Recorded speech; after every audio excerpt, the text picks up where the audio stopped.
Okay, so the premise of all these videos, are to kind of demonstrate some obvious and some less obvious exercises that we can use when it comes to progressing simple movements for different body parts, um, particularly for those who aren't uh, inclined to go to the gym, don't want to pay for a membership, can't afford weights, just don't have time to go to the gym, things like that. Now these are exercises that we can do in our own home.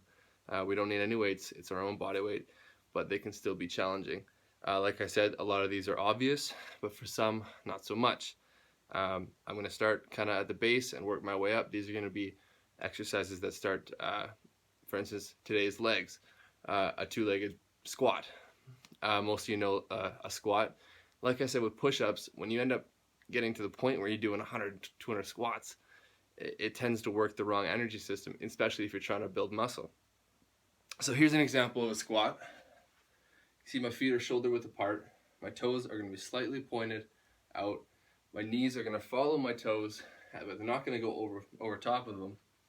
Engage the glutes, open up the hips, keep your back straight, don't hunch over, so keep your shoulders, your scapula retracted. It looks like this. Show you from the side. Now, like I said, most people know a squat already, but how do we make that movement itself harder? Like with push-ups, change foot placement.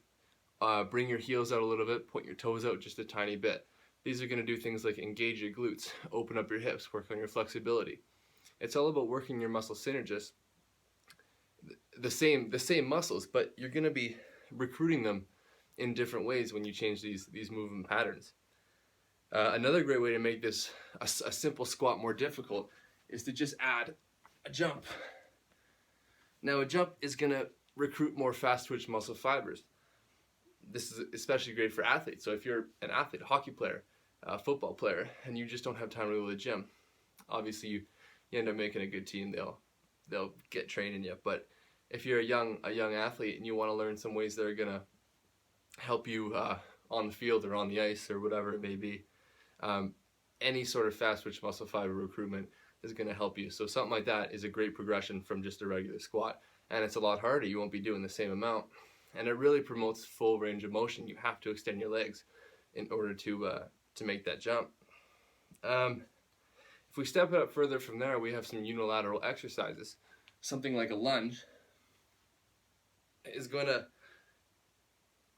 on the front leg, really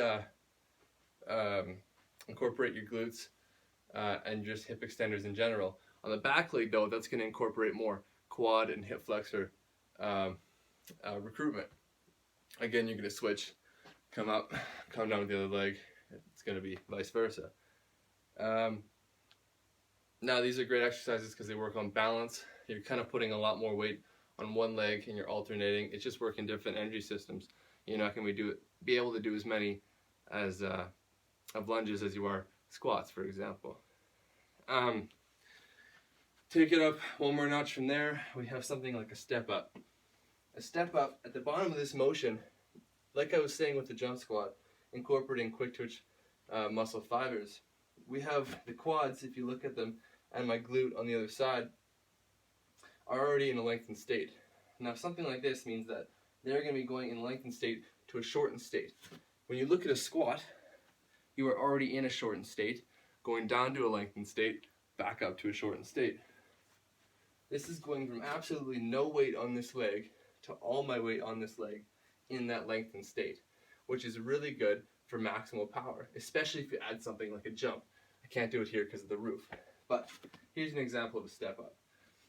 Again, weight on the heels, don't let your knees come over your toes. You're still going to want to keep your scapula retracted, back straight, and don't hunch your spine. So this is what a step up looks like.